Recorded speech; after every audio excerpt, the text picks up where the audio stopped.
हे खारे शेंगदाणे मी एका बरणीमध्ये स्टोर करून घेतले.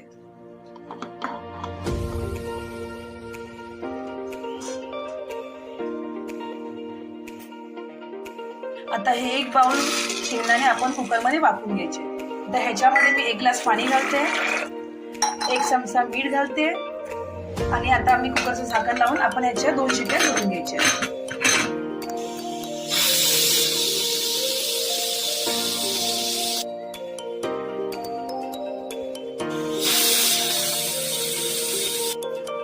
दोन शिट्ट्या करून कुकर थंड झालेला आहे.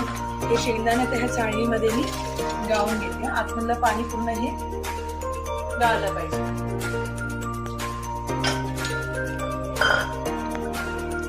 आता हे उकडलेले शेंगदाणे मी ह्या कॉटनच्या कपड्यावरती घेऊन असे हे पसरून असे ठेवणार आहे आणि त्याच्यातलं आतमधलं जे पाणी आहे कॉटनच्या कपड्याने पुसून घेणार आहे आणि म्हणजे शेंगदाण्याला एकदम ड्राय करणार आहे.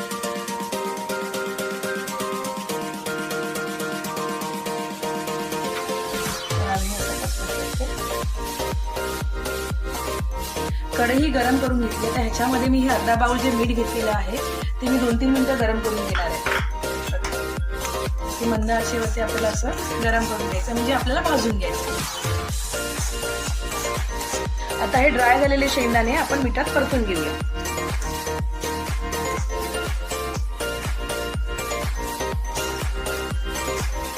जोपर्यंत त्याच्यामध्ये खुसखुशीतपणा येत नाही तोपर्यंत आपल्याला ते परत करायचे.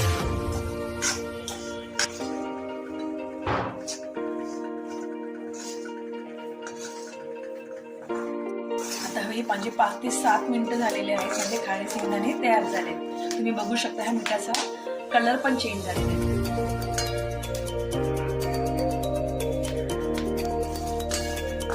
आता हे शेंगदाणे आपण थंड करत ठेवायचे.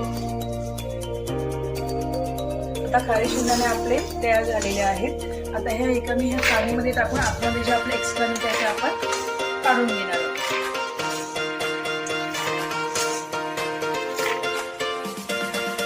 मीठ आपण असं चाळणीमधून घालून घ्यायचं, काढून घ्यायचं.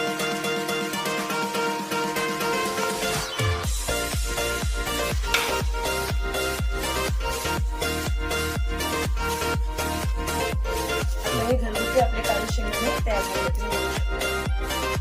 आता हे आपण अशा बरणीमध्ये स्टोअर करून पण ठेवू शकतो आणि आपल्या शरीरासाठी एकदम असे खारे शेंगदाणे उपयुक्त असतात. सगळं घरीतच घेऊन चालू आहे त्यामुळे आपल्याला खारे शेंगदाणे मी एका बरणीमध्ये स्टोअर